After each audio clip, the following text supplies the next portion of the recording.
प्यारे बच्चों, मैथ्स गुरुजी YouTube channel पर आपका स्वागत है।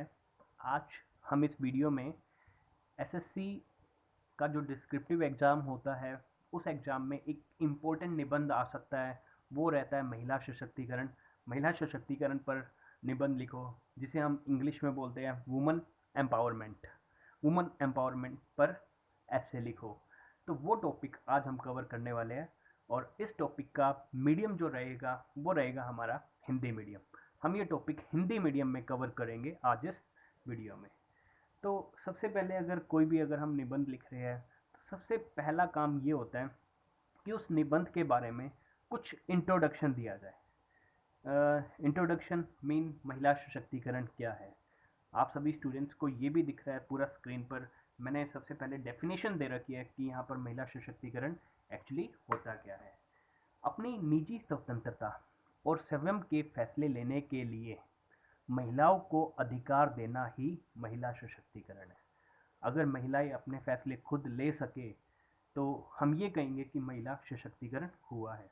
अगर अपने खुद के डिसीजन, जितने भी डिसीजन है वो खुद से सेल्फ ले सकें, दैट इज महिला सशक्तिकरण, दैट इज वुमेन एम्पावरमेंट। एक प्यारी सी लाइन हमने यहाँ पर ऐड की है कि जिस तरह किसी पक्षी के लिए एक पंख से उड़ना असंभव है, बिल्कुल कोई भी पक्षी हो, उसके अगर एक साइड पंख हो तो उसका उड़ना असंभव है, उसी तरह बिना महिलाओं की स्थिति में सुधार के इस संसार का कल्याण संभव नहीं। बिल्कुल उसी तरह जिस तरह पक्षी नहीं उड़ सकता, उसी तरह अगर हम इस समाज में महिलाओं की स्थिति का सुधार नहीं करेंगे तो संसार का कल्याण भी बिल्कुल नहीं होगा। तो एक और अच्छी प्यारी सी लाइन हमने यहाँ पर महिला सशक्तिकरण की डेफिनेशन में दी है कि किसी लेखक ने ठीक ही कहा है कि सशक्त नारी से ही बनेगा सशक्त समाज। तो प्यारे बच्चों, ये तो हुई इस निबंध की स्टार्टिंग। अगर निबंध की स्टार्टिंग अच्छी होगी तो बीच में आप थोड़ा बहुत इधर उधर का भी लिख सकते हो, बट सबसे इम्पोर्टेंट आपके इस निबंध की स्टार्टिंग बिल्कुल अच्छी होनी चाहिए। तो नेक्स्ट हम इस निबंध में क्या क्या लिख सकते हैं जिससे आपके अच्छे मार्क्स आए, वो हम देखते हैं। महिला सशक्तिकरण क्या है, उसके बाद हम क्या लिखें। नेक्स्ट प्यारे बच्चों, यहाँ पर हम ऐड कर सकते हैं कि आज जो आधुनिक समाज है, उस समाज में महिलाओं की कैसी स्थिति हो गई है। तो वो सारी चीज़ें हमने यहाँ पर ऐड की है। तो भारत में लैंगिक विभेद एक ज्वलंत मुद्दा रहा है। लैंगिक विभेद का मतलब भेदभाव। देखिए, लड़का और लड़की में स्टार्टिंग से ही भेदभाव रहा है, और ये मुद्दा भारत में स्टार्टिंग से ही रहा है। लोग आज भी पुरुष प्रधानता जैसी संकीर्ण मानसिकता से ग्रसित हैं। हर घर में जो प्रधान होता है वो पुरुष ही होता है। तो ये जो मेंटेलिटी है वो चेंज करनी होगी। अगर हमने आगे बढ़ना है तो ये जो सोच है वो सोच बदलनी होगी। तो आगे हम बढ़ते हैं, और इस निबंध में क्या क्या लिख सकते हैं हमने यहाँ पर ऐड किया है कि पुराने समय में कहा जाता था यतर नार्यस्तु पूज्यन्ते। बहुत अच्छी लाइन है ये भी। यतर नार्यस्तु पूज्यन्ते रमन्ते तत्तर देवता। जहाँ नारियों की पूजा होती है, देवता वहीं पर निवास करते हैं, देवता वहीं विराजते हैं। किंतु आधुनिक समाज में नारी के चरित्र के साथ खिलवाड़ हो रहा है। तो आज के समाज में महिलाओं की स्थिति के बारे में हम लिखते जा रहे हैं कि पहले काफ़ी अच्छी स्थिति थी, जहाँ नारियों की पूजा होती है वहाँ देवता निवास करते, इतने अच्छे अच्छे कोट्स कहे गए। लेकिन आज के समय ऐसा हो रहा है, कुछ एग्जाम्पल के थ्रू हम समझाएंगे कि वर्तमान समय में ऐसा क्या हो रहा है। वर्तमान समय में ऐसे कई उदाहरण देखे गए, और कुछ उदाहरण के थ्रू हम समझाएंगे कि ऐसे कौन से उदाहरण हैं जिससे आज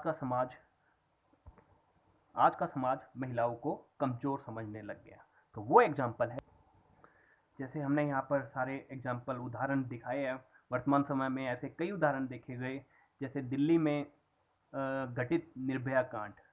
एक दिल्ली में घटित हुआ था, काफ़ी पॉपुलर हुआ था उस समय निर्भया कांड। चलती बस में काफ़ी कुछ। तो नेक्स्ट निर्भया कांड हुआ था उत्तर प्रदेश में, दलित लड़कियों की असमत लूट कथा। जाट आंदोलन, बिल्कुल अभी जो कुछ हाल ही में जाट आंदोलन हुआ था, उस समय भी मुरथल कांड का घटित होना। तो ये अपने आप में शर्म की घटनाएं हैं, शर्मनाक करने वाली घटनाएं हैं। तो इन सभी उदाहरण से हमें ये महिलाओं की दयनीय स्थिति का पता चलता है। ये सभी जितने भी उदाहरण हैं महिलाओं की दयनीय स्थिति को दर्शाते हैं। तो ये अभी हमने कवर किया कि आधुनिक समाज में महिलाओं की क्या स्थिति है, किस तरह से उनको देखा जाता है, क्या उनकी स्थिति है, ये सारा हमने यहाँ पर शो किया।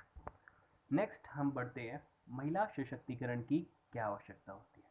इसमें ज़्यादा कुछ लिखने वाला नहीं है, बस हम इतना लिख सकते हैं, महिलाओं की जो आबादी है वो पूरी जनसंख्या का 50% है। तो अगर हमारा जो भारत है वो विकास तभी करेगा जब ये जो 50% पॉपुलेशन, काफ़ी अच्छी स्ट्रेंथ है 50% जो है, तो देश के विकास में इनका योगदान अति आवश्यक है। तो अगर महिलाएं सशक्त होगी तभी देश सशक्त होगा। तो क्या आवश्यकता है? देश के सशक्त होने में महिलाओं के सशक्तिकरण की आवश्यकता है। तो नेक्स्ट हम चलते हैं, महिला सशक्तिकरण के लिए भारत सरकार ने क्या क्या प्रयास किए, ये भी हम इस निबंध में लिख सकते हैं। क्या क्या प्रयास भारत सरकार ने किए हैं महिला सशक्तिकरण के लिए। सबसे पहला पॉइंट जो हमने लिखा है, ये पॉइंट वाइज आपको समझाने के लिए है। आप पैराग्राफ बनाकर, आप निबंध फाइनल में लिखकर आपने पैराग्राफ बनाकर लिखने हैं। तो पहला जो पॉइंट हमने यहाँ पर शो किया है, राष्ट्रीय महिला सशक्तिकरण नीति 2001 में लागू की गई। ये जो 2001 में राष्ट्रीय महिला सशक्तिकरण नीति जो लागू हुई थी, वो महिलाओं के उन्नति और विकास के लिए थी। जो जो फैक्टर थे महिलाओं के विकास के लिए, वो इस नीति में ऐड किए गए थे। नेक्स्ट, एक भारतीय तलाक संशोधन अधिनियम 2001, ये भी महिलाओं के सशक्तिकरण की तरफ एक अच्छा अधिनियम था। नेक्स्ट, बालिका अनिवार्य शिक्षा, ये भी 2001 में सरकार ने इम्प्लीमेंट किया था, जिससे जितनी भी गर्ल्स स्टूडेंट थी उन गर्ल्स स्टूडेंट के लिए शिक्षा लेना अनिवार्य हो गया था। नेक्स्ट, महिला आरक्षण विधेयक। महिला आरक्षण विधेयक ये है जो संसद में सीटें है, काफ़ी इम्पोर्टेंट पॉइंट है ये महिला आरक्षण विधेयक। संसद में जो सीटें है वो महिलाओं के लिए कितने प्रतिशत आरक्षित होनी चाहिए, वो भी अधिनियम राज्यसभा में पास हो गया था और लोकसभा में अभी पेंडिंग था। तो महिला आरक्षण विधेयक, कितने प्रतिशत महिलाओं का रोल होना चाहिए संसद में। बिल्कुल, अगर संसद में महिलाएं बैठी होगी, महिलाएं निर्वाचित करके वहाँ संसद में जाएगी, तभी वो महिलाओं के लिए कुछ अच्छे स्टेप उठा सकती है। तो ये पॉइंट, महिला आरक्षण विधेयक पास होना बहुत ज़रूरी है।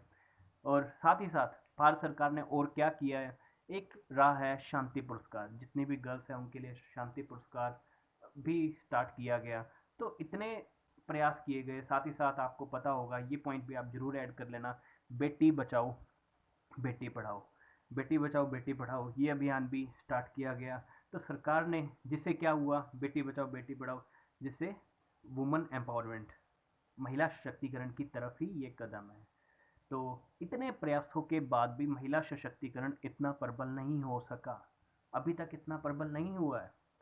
तो आप साथ ही साथ ऐसे एग्जाम्पल भी दे सकते हो जो काफ़ी फेमस हुए हैं, ऐसी महिलाएं जिन्होंने कुछ करके दिखाया है। जैसे हाल ही में बलाली, भिवानी के पास जो बलाली गांव है, उसमें बबीता और गीता जिनकी जीवनी के ऊपर आधारित एक मूवी भी, दंगल मूवी भी रिलीज की गई। तो मतलब आप ऐसे एग्जाम्पल भी आप शो कर सकते हो, ऐसी गर्ल्स के, ऐसी महिलाओं के जिन्होंने कुछ करके दिखाया आप इस निबंध में। तो नेक्स्ट हम चलते हैं, अभी और भी अधिक प्रयासों की आवश्यकता है, और भी अधिक प्रयास किए जाने चाहिए। अकुशल, और हम क्या कर सकते हैं, जितनी भी अकुशल महिला श्रम संसाधन है उनको कुशल मानव संसाधन में परिवर्तन करने के लिए सरकार कुछ ना कुछ कार्यक्रम जरूर स्टार्ट करने चाहिए। जैसे यहाँ पर शो किया गया कि सरकार को कम से कम जितने भी अकुशल, जो महिलाएं, जो लेडीज, जो गर्ल्स स्टूडेंट जिनमें टैलेंट की कमी है, उनको कुछ सिखाकर उनको अच्छे जगह, अच्छे किसी काम में लगाया जाए, ताकि वो बेरोजगार ना रहे।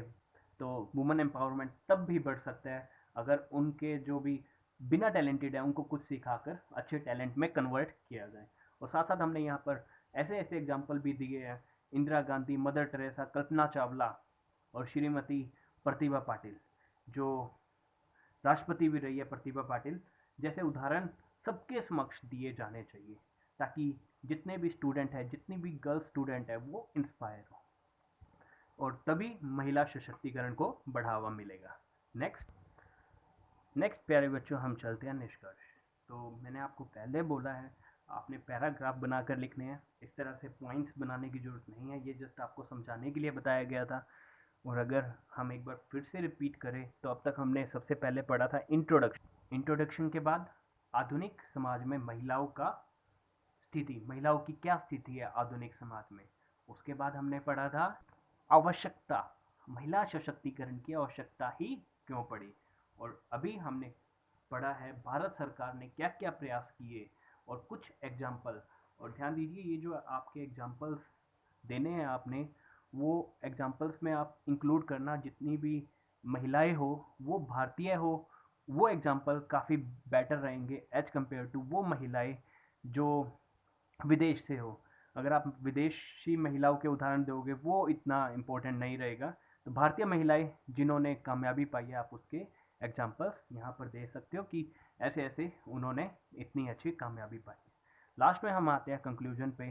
तो कंक्लूजन हम इसका ये लिख सकते हैं, यकीनन भारत में 50% आबादी महिलाओं की है, परंतु इस बड़ी आबादी का आज भी सार्थक उपयोग नहीं किया जा सका है। आज भी इन महिलाओं का जो इतनी बड़ी आबादी है महिलाओं की, उनका सार्थक उपयोग नहीं किया जा सका है। भारत में आज भी रूढ़ मानसिक प्रवृत्तियां उपस्थित है। देखिए, कई ऐसे होते हैं जो ये सोचते हैं लड़कियों को पढ़ाया ही नहीं जाना चाहिए, उनकी शादी जल्दी से जल्दी कर देना चाहिए। तो ऐसी प्रवृत्तियां हमारे समाज में उपस्थित है। लेकिन इन रूढ़िवादी विचारधारा को समाप्त करने हेतु, इन विचारधाराओं को समाप्त करने के लिए अच्छे स्तर पर कार्यक्रम चलाया जाना चाहिए, ताकि महिलाओं को केवल उपभोग की वस्तु ना समझकर उनके उपयोगी श्रम और ऊर्जा का सही इस्तेमाल करने को प्रोत्साहित हो। ताकि तो हम इतना कह सकते हैं, ये जो विचारधारा है वो बदलनी होगी। जो ये सोचते हैं कि लड़कियों को पढ़ाई के लिए भेजना नहीं चाहिए, कई ऐसे वर्ग है जो ये सोचते हैं कि लड़कियों को बाहर नहीं भेजना चाहिए, तो उनकी जो मानसिक है उनको चेंज करना होगा, उनके मानसिक जो विचार है उनको बदलना होगा, तभी महिलाएं कामयाब हो सकती है। तो ये आज महिला सशक्तिकरण के ऊपर ऐसे, तो आप इसमें कुछ अपनी तरफ से भी ऐड कर सकते हैं, और आप इसमें से कुछ कम भी कर सकते हैं, क्योंकि ये काफ़ी बड़ा ऐसे हो गया है। तो अगर आपको ये वीडियो पसंद आई हो, तो प्लीज़ इस वीडियो को ज़रूर लाइक कीजिए, और प्लीज़ इस चैनल को ज़रूर सब्सक्राइब कीजिए। धन्यवाद।